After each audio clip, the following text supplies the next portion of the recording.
Alright, so we have the Giants and Vikings film review video, and there's a lot of clips to get to, so I'm going to try and get through each one pretty quickly here. So the first Chandler on Stefon Diggs, and the play action gets every linebacker on the Giants, so watch these three linebackers up here if you want to include Jabril Peppers, technically not a linebacker, but he is set up like one right here, and you watch, I believe he's right down here, yeah. Sean Chandler just gets beat by Stefon Diggs, and then an easy throw for Kirk Cousins.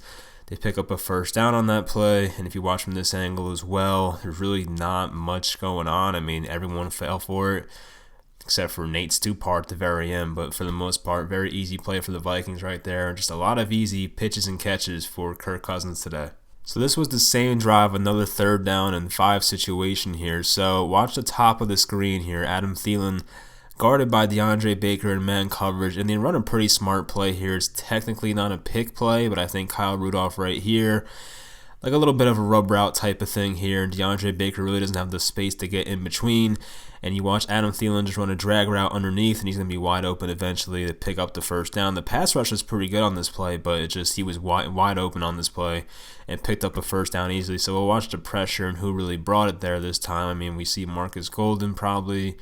Dexter Lawrence was good all game at getting pressure. He was really the only one over there. And then I think David Mayo was behind him, but still a pretty easy throw. Hit him in stride for a first down. But just a smart play design right there by Kevin Stefanski to have the pick play. And we'll show it one more time.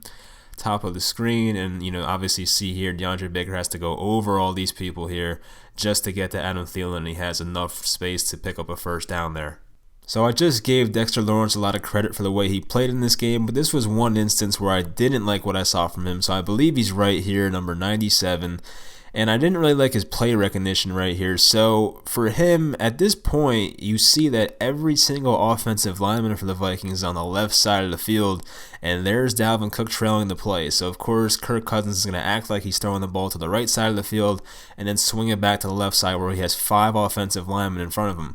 But for some reason, Dexter Lawrence continues to rush Kirk Cousins rather than sniff out the screenplay and know what's coming. So we watch here, he rushes the passer, and that leads the Giants with a 3-on-2 situation, or a 2-on-3, I should say.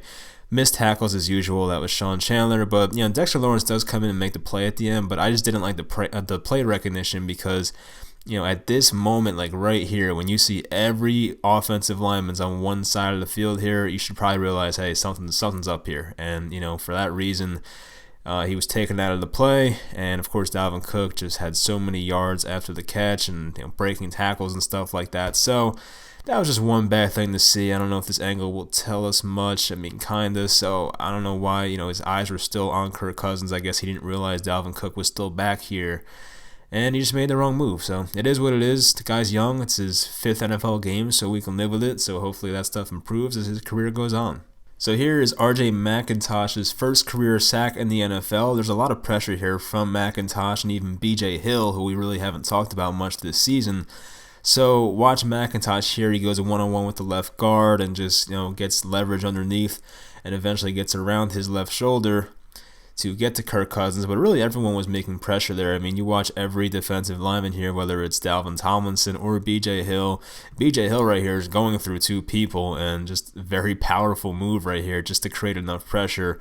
And really, Kirk Cousins had no time. I don't really think much was open downfield for the most part. I mean, they kind of had a wheel route up here, but even down here, but really the guy had no time to throw. So a great job right there by the Giants defensive lineman.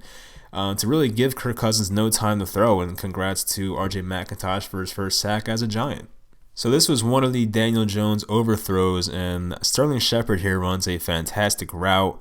Trying to see which guy he is. He's somewhere on the top. This looks like Golden Tate, so I'm going to say this is Sterling Shepard up here, but I could be wrong. Okay, I was right. But he runs this quick little out and in. Watch this cornerback right here. I think it's Trey Waynes. I mean, he gets turned around, and Sterling Shepard beats him by 10 yards. Unfortunately, the ball was overthrown, and you could see, just watch the route one more time. It's fantastic up here. Yeah, that's just great. I mean, you can't do it any better than that. Everything worked, just the execution was not there. And we'll watch from this angle because Daniel Jones had a lot of pressure in his face. And really, yeah, you could see here, I think this is Anthony Barr right here. He just did not have enough time to, really make this throw happen because that's a long route to develop up there. So it sucks. I mean, that happens, and against good teams like this defensively, you have to take advantage of those opportunities. So the Giants didn't do it there, and it obviously hurt them on the scoreboard. But I guess the Vikings got enough pressure just in time. But that play would have been great if we executed that one. So the Giants had many missed tackles in this game. This is an example of it right here on a 2nd and 10. Another screen pass to Dalvin Cook. And we'll watch David Mayo and Janoris Jenkins on this play. So I think Mayo is right here, 55. So we'll watch him on this play. Janoris Jenkins on the bottom of the screen. So, of course, this play takes a little while to develop, and he misses one tackle here, and then Janoris Jenkins with a terrible effort there, and picks up a first down. So that shouldn't have happened, obviously. He should have been down, maybe a little short of the first down, but even right here, David Mayo could have made a great play, and, if this was Ryan Conley, he probably would have made this play, so that's where not having him hurts, especially. And then you see Janoris Jenkins probably should have had him about 5 or 6 yards short of the marker, which is down here. But we all know Janoris Jenkins in the open field is not the best tackler, and stuff like that happens. So just a terrible example of some missed tackles right there for the Giants. So it's plays like this is like why I love doing videos like this, because it shows you all the views you missed during the games, and you probably wouldn't see this watching in live time. So watch David Mayo here, who completely thinks this is a play action, but little does he know that Alexander Mattison, the running back, had the ball the whole time, and you're probably wondering, why was there such a gaping hole in the middle of the field? Well, yeah, watch right there. David Mayo just runs off to the sideline, it looks like, number 55, when there's a run up the middle. I don't know how to explain that, and that's just terrible play recognition right there. I don't know what he was doing necessarily. And obviously these offensive line, number, I think, 64 right here for the Vikings is probably confused out of his mind, where is this dude going? But he didn't have to block anybody. And Alexander Mattison picked up 20 yards on this run. But it's just stuff like that. The backup linebackers being in that definitely hurt this Giants defense, and creating these big running lanes for just stupid stuff like this. Sometimes it's not even talent. Sometimes it's just you not having the play recognition, and then 20-yard runs happen like that. So I've talked about this many times, how the Giants put certain players on an island and even in mismatches, and we see here with Adam Thielen, who I've talked about in the reaction video, is a very established receiver by now, and Grant Haley, who's a fine player but nothing great. They leave him one-on-one, of course. There's one deep safety. This guy right here on the bottom is going to run a very, very short curl and leave this entire area for Grant Haley to guard Adam Thielen. And Kirk Cousins knew exactly where he was going to go with the ball. It was just a matter of having enough time.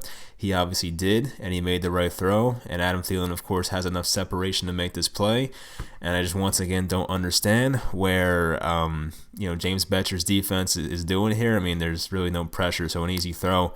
But if you're in this situation, and even Antoine Bethea has some responsibility, I feel like, on this play, because Janoris Jenkins is on Stephon Diggs. I feel like that's a matchup that I'm a little more comfortable with. But this one right here with Thielen in the slot and then Grant Haley, I feel like he should be shadowing over here a bit more. I understand that's not the play call, but you have to have some better understanding of, what guys need help and stuff like that as a free safety, and I was disappointed to see that. So, there's just been too much of that this year.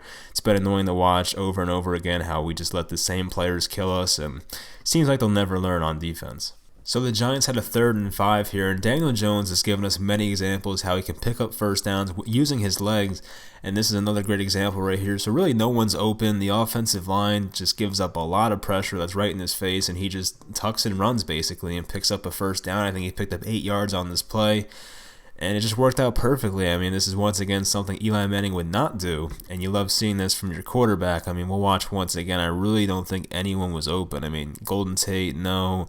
I guess this is Hillman. No. He's running a double move, so he's not even ready to catch this down here. Sterling Shepard, I believe that is. So he has nowhere to go with the ball and has to escape, and we'll watch from this angle what he was dealing with exactly, and we'll see which offensive lineman gave up the pressure. Could have been, I guess, Jalapio. No, it was not. Okay, so the tackles, I guess, gave in a little bit too much, but, I guess Jones, the clock went off in his head and he had to escape at some point. Makes a nice little juke there, gets around the linebacker, I think Kendricks, and picks up a first down. So a nice job by Daniel Jones right there to at least scan the field and give it time. And then once the clock went off, he just tucked it and ran it for a first down. So here's the Darius Slayton touchdown. An awesome job by everybody here on the offense, whether it was Daniel Jones, the offensive line, Darius Slayton on top of the screen here.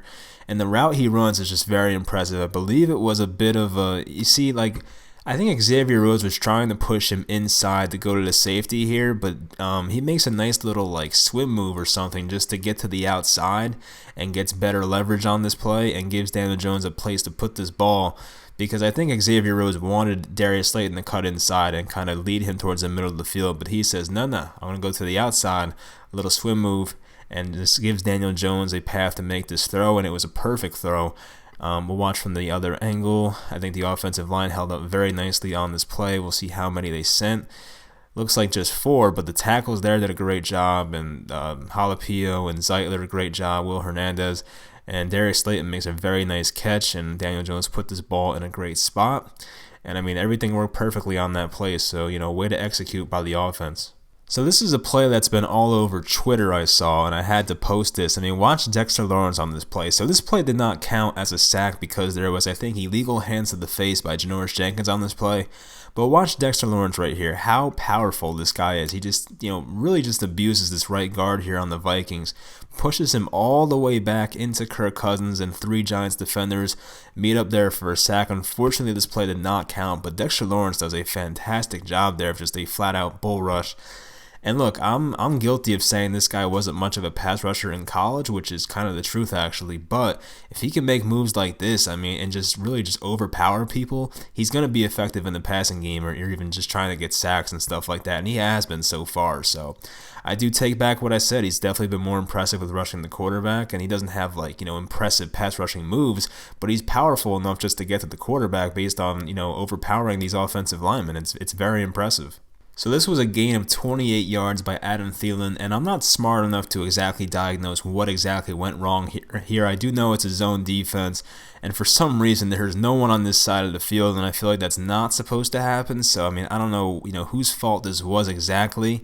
You watch DeAndre Baker down here. I mean, if this is a zone, he is technically in the right spot. You have to account for the flat in this side of the field, but who's supposed to be over here? I mean, I don't know if this is like a cover 3. I was confused with what Jabril Peppers was doing on this play. We'll watch Peppers here. I mean, he starts up here.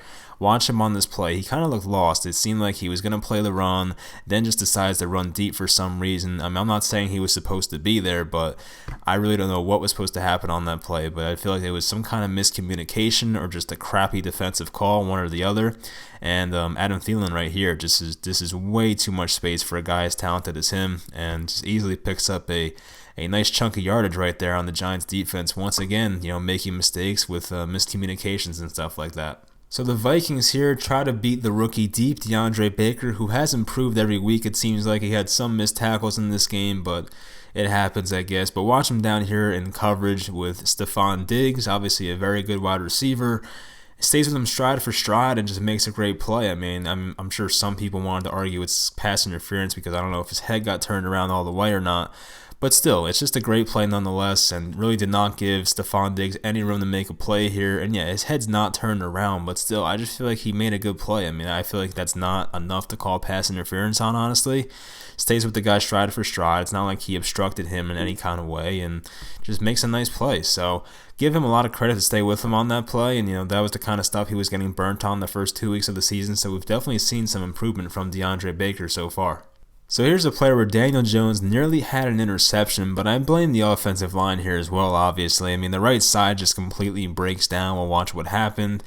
Daniel Jones does use his legs and makes a nice play here, tries to roll out and make something happen, but it was nearly intercepted. I think this ball was dropped, though, and I'm sure this angle will be very telling on what happened exactly. So we'll watch the right side of the line here and what happened. I think they run a stunt here. I think Anthony Barr goes down here on Zeitler, and he's too late to react. And Eli Penny's over here getting this guy, so I think Zeitler was just too late moving over. And Daniel Jones just sees it, has to roll out, And honestly, he could have made a little pass here to Penny, and he kind of, would have had a nice gain out of it, but I guess he didn't see him in time, had his eyes downfield, which is completely fine.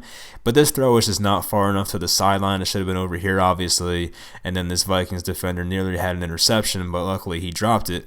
So I give, Daniel Jones credit for extending this play, but it was a bit dangerous and could have been a turnover. But again, the offensive line needs to be a lot better than what we saw right there. So this looks like a zone defense based off what I saw here. You could especially see it with Janoris Jenkins, who was lined up with Adam Thielen, but he drops back into his zone. So it leads me to believe that this was zone defense, but I don't really understand why there were two people going deep on this play. I feel like DeAndre Baker probably should have sat down around here, and Jabril Peppers should have been the one going deep, because there's no reason why two people should be on Stefon Diggs going deep. And then, of course, Adam Thielen's left wide open down here, and, of course, no one's around him. And then Antoine Bethea saw it happen, so he went to follow Adam Thielen, but it was too late by that point, just wide open. Missed tackle there, and there's another missed tackle right here. And Adam Thielen picked up a lot of yards on this play. And it just seemed like another miscommunication type of thing. I just feel like when the Giants play zone, there's just too many things going wrong. And I feel like DeAndre Baker was supposed to be over here. I mean, I'm not positive about this, obviously. I don't know what the Giants are calling exactly, but it just would make the most sense to me. So I don't know why two guys would be following Stefon Diggs down here, but it is what it is. So they need to fix that kind of stuff. And I know I say it every week, but, you can't have a guy like Adam Thielen running that open. It's not going to work for you. So this is a play that started out very bad, but ended up being a very good one for the Giants. I mean, obviously Dalvin Cook had a wide open lane, and we're lucky he didn't score on this play, and then Jabril Peppers came out of nowhere and forced his fumble. And you could tell from the other angle, I mean, it was such great effort by him, but the hole was just wide open for Dalvin Cook here. I don't know what was going on. You see here this block on, I almost called him Calvin Munson. That guy was off the Giants 2 years ago, I feel like. Nate Stupar here, so he gets taken out of the play. Jabril Peppers gets taken out of the play. O'Shane, Dexter Lawrence, the offensive line for the Vikings does a nice job here. And no one really gets in the path of Dalvin Cook. And, of course, Antoine Bethea with a crappy effort. But Jabril Peppers just never quit on this ball. And we'll see Peppers is right here and how he never quits on this play. You'll love to see this kind of stuff, and Dalvin Cook was not expecting that and saved a potential touchdown. So obviously the Giants got safety on the next play, which I will cover next, but still a great effort by Jabril Peppers right there. So here's the play after the fumble, which obviously was a safety. And watching this live, I just had a very bad feeling about this play. You could tell with all the offensive linemen and tight ends the Giants have here, they're obviously going to try and run the ball, and I was really hoping it was going to be a quick slant here, but the Vikings saw it coming. I mean, they sent everybody on this play, it seemed like, and I forget who blew up this play. I think Anthony Barr blew up this play, and it was just way too easy, and I think there was a miscommunication on the offensive line as well. Even Harrison Smith got back there very easily, so one of these two Vikings were going to make this play regardless, and this made no sense to me. And we'll see it from the other angle. I just wish that, Daniel Jones checked out of this play, or Pat Shurmur maybe called something else. It just really made no sense to me. So after this play, Jalapio and Zeitler, you could tell from this angle, were fighting. So I'm not sure what happened between these two here. But for some reason, Anthony Barr got into the gap way too easily. And I guess Jalapio was supposed to get there and just did not happen. So I think Jalapio was supposed to protect Anthony Barr right here, but it just did not happen. And he got right by him, and that's what happened. So just miscommunication there on the offensive line, and Jalapio did a honestly pretty crappy job. You could watch him, the center really didn't get over and block anybody, and that's what happened. So didn't like the play call, didn't like the blocking. There was nothing to like about that play, and it just had a bad feeling about it the whole time. So I want everyone to watch the fantastic route that Antoine Bethea takes to this ball here. So, I mean, this is Curtis Riley angle written all over it, and he just does a terrible job of even making an attempt on this play. He just lets Dalvin Cook run right around him as a free safety, which it's ridiculous in my mind. I don't understand why he has to start every game for us and why Julian Love continues to sit on the bench with efforts like this. I mean, when you're in this situation, he's right here and Dalvin Cook is right here with the ball. I don't understand how you let him beat you outside on this play. I understand Dalvin Cook is very, very fast, but you cannot have that happen. He really didn't even touch him, so it's just embarrassing to see that.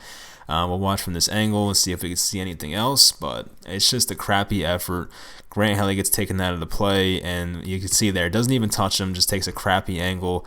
I personally don't understand why these younger guys can't get any action. I mean, if Julian Love were to start at free safety, I feel like he can't be any worse than what Antoine Bethea is doing right now, because that is just pitiful, but who knows? I really have no idea why he's not playing right now. So I liked everything I saw here from the offense. This is the third quarter now and 13 minutes to go. Daniel Jones with a play action. There's two deep curls here, and he finds Darius Slayton, I believe, who makes a nice grab.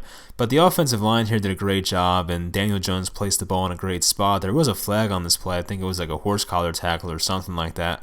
But you watch the offensive line here. I mean, everything's great. There's a lot of protection. There's 6 guys blocking on this play. I guess there's an extra offensive lineman. I think this is Nick Gates right here, maybe 65, and then Rhett Ellison's right here. So a lot of offensive linemen / one tight end out here, and Daniel Jones scans the field and makes a nice throw to Darius Slayton. So, in order for this play to work, obviously, with these very deep curls, you need time, and that's exactly what he got. And Daniel Jones scans the field, does the right thing, and puts the ball in a good spot. So you love to see that. So this was the second time in the game that we had a missed opportunity for a Sterling Shepard touchdown. I don't count the last one, but I'll go over it anyway. So I think there's a miscommunication with the Vikings defense here. I forget exactly who it was. I think this guy right here probably was supposed to drop back more, or either him. I don't know which one it is, honestly, which one's supposed to drop back, but for some reason this entire side of the end zone, the left side of the end zone, was left open, and that's not supposed to happen, and Sterling Shepard was wide open. But they just missed it, and the throw was a bit high. I understand he had to get a little bit of air under it because you don't want that ball to get batted down and stuff like that, but that's a throw you have to make. I mean, this is a gimme against a defense like this that's just wide open for NFL standards, and you have to make that play. I don't know which defender's fault it was, honestly, but it really doesn't matter at this point. It's definitely him or him, and I feel like this guy was supposed to drop back more, but they probably should have scored on this play, but we'll watch Daniel Jones and what he saw and how the offensive line held up on this play. So he's eyeing it down the whole time. He sees it. Nate Solder, of course, a little shaky, but everything else was great. And the throw is just, obviously you can see there, just, too high for Shepard and had to fall out of bounds to get it. So that's just a missed opportunity against, as I said, a great defense. And if you don't execute on those opportunities, you're not going to win. That kind of stuff happens. If it happens Thursday, which it probably will, then they're not going to win that game as well. So this was a 41-yard run for Dalvin Cook, and honestly, I did not like what I saw from Jabril Peppers here, and B.J. Hill almost blows this play up right here. He was very close to making it, but Jabril Peppers, for some reason, was pushing into the tight end, and, he's right here, obviously. You can see 21, or he's pushing into Thielen, not even the tight end. But I feel like he really could have made this play, and he just, for some reason, pulls off way too late and doesn't really make the play. I mean, when you see Dalvin Cook cutting in right here, you have to get off this block. And obviously he can, because if he doesn't get off this block, it's holding it. This would obviously be holding if he couldn't get off this block because, Dalvin Cook is to his back. So I don't know what Peppers was doing on this play exactly, and that allows a big play. And lucky for us, our amazing safety, Antoine Bethea, comes in and saves the day. So thank God for him. So I believe this is the play that Sterling Shepard had the concussion on, but I want to give Daniel Jones a lot of credit for this throw and the ball placement. I thought it was perfect, honestly. The offensive line did all right on this play. It seemed like they blitzed anyway, so they did enough, just enough to give him time. But this throw was perfect in my mind. Unfortunately, it was not held on to. We'll see how many people the Vikings send here. So I guess their front 4 gets sent, and then 2 linebackers as well. So there's 6 people blitzing on this play. And Daniel Jones, makes the right read. The safety can't get over in time and makes a good throw here to Sterling Shepard. I thought it was a perfect throw. Gets it right over Rhodes and towards the sideline, but Shepard did not come down with it. I thought it was a great throw. So, I understand it's incomplete, but I think, our young quarterback deserves some credit for where that ball was placed and stuff like that. So, just an awesome throw by him. And unfortunately, Sterling Shepard sustained his second concussion on the season on this play, but for some reason he was, playing the rest of the game anyway. So I don't know what the Giants medical staff is doing and stuff like that, but hopefully Shepard's all right and he can return for the Cardinals game in 2 weeks. So a lot of us who were like anti-Eli Manning the last few years didn't see a lot of deep shots, and my argument for it was always this is an offensively driven league. Like, there's so many penalties on a defense to, there's illegal hands to the face, there's pass interference, defensive holding, so much stuff that can go on. And here's an example of a pass interference call. So, was Cody Latimer ever quote-unquote open during this play? Absolutely not. But Daniel Jones sees it's a one-on-one. He trusts his guy to go and get it. I mean, what's the worst that can happen here? It's an incompletion. It's very rare a play like this is intercepted unless it's like batted in the air somehow. But still, he gets the pass interference call on it, or whatever it was, and the Giants benefit from it. The offensive line does a good job, and he takes a chance. So I'm all for that stuff. I mean, this is a play that I think in slow motion looked like he should have caught because it hit his chest and went right through his arms. But still, I love it. I think this is great. I mean, there's really not much of a downside to it. They were down by like 2 touchdowns anyway, so what's the worst that can happen? So I love it. Better than a check down, and there's a lot of defensive pass interference calls. So I think that was a great opportunity right there to take a shot, and it definitely worked out for the Giants' favor in that one. So at this point, it was 25-10. Vikings had the lead with 15 seconds left in the third quarter. Giants had to convert on a 4th and 2. And honestly, after the Giants didn't get this, you kind of knew it was over at this point. But really, the Giants' offensive line just was terrible on this play and really gave Daniel Jones no chance. And they did send the blitz, I get that, but no one was open. I mean, there's really nothing Daniel Jones could do in this situation. We'll watch from the other part or the other view here. And I think, they send 2 linebackers at least on this play. They have their 4 rushers, and I guess Elijah Penny maybe? I mean, kind of. Yeah, Elijah Penny was a bit late getting over there. And, just too much pressure in Jones's face. And we saw from the other angle, nobody was open. Mike Remmers gives his guy too much leverage, and just, Daniel Jones really had nowhere to go with that. So it's unfortunate. I hate when the 4th downs result in sacks. I'm always like, you might as well just throw up the ball and see what happens. But the guy literally had no chance. So can't really fault Daniel Jones in this play. I mean, they probably could have had a chance here at some point. I think this is Engram maybe that broke to the inside, or Slayton. I don't know. It's 86, 88, hard to tell. But they would have had a chance here if he had enough time. But unfortunately, he did not. The blitz worked that time, so it sucks. But that's pretty much the play where this game ended, honestly. So there's not much left to go over at this point, but this was a great throw by Daniel Jones, a pretty tight window throw.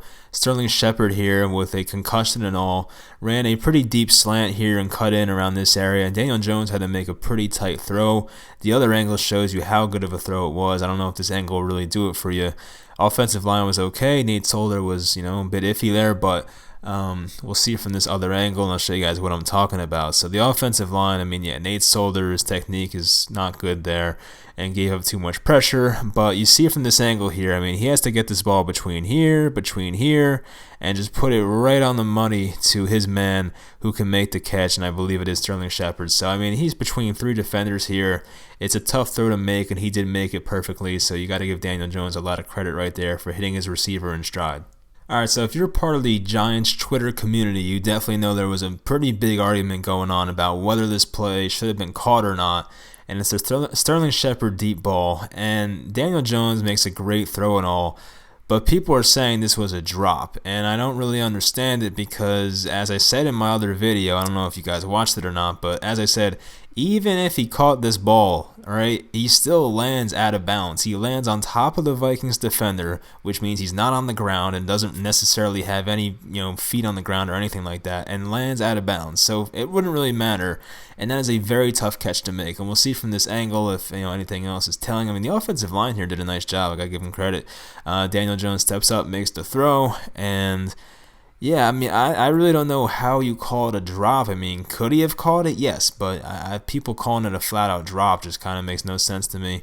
You can say maybe he would have got his feet down because it looks like right there and both of his heels are touching the ground technically, so I guess it could have been a catch, but still, very tough catch in my mind. I don't want to label this as a drop, and I don't know. I just feel like people are a little too harsh on Sterling Shepard and calling this a flat-out drop. So there's 8 minutes left in the game here, and honestly, if I was more of a casual fan, this is the part where I would have just turned the TV off, but I'm an idiot and I watch everything, of course. So right here, I think Stefon Diggs runs a drag down here and makes a simple catch. That's okay, but it was a 3rd and 7, right? The first down's over here at like the 37, it looks like. and they have him short of the sticks, right? These two guys right here, I guess this is a zone defense. Jabril Peppers here and DeAndre Baker. You think, all right, we got him short of the sticks. We're going to force them into a punt. But no, look what happens next, right? Broken tackle. And just picks up an extra like 10 yards or 15 yards on this play. Just unbelievable. You can't have this happen. I understand it's late in the game. You're down 2 possessions. I'm sure people don't really care that much at this point, but this is just ridiculous. I mean, I don't know what these guys are doing here. It's not a good look for this defense. You can't have this kind of stuff happen. Like, if this was a close game and then this was a 3rd and 7 situation where you can get off the field and this is what happens, that is such a killer. That cannot happen in a close game. But I understand that you're down by like 15 at this point.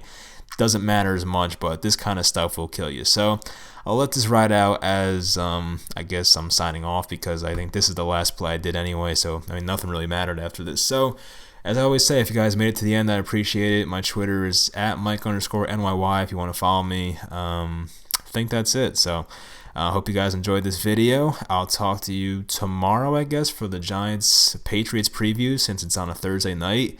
I will not have many positive things to say about that game, so I don't know. Don't expect much is all I'm saying. So I'll talk to you guys tomorrow, and thank you for watching.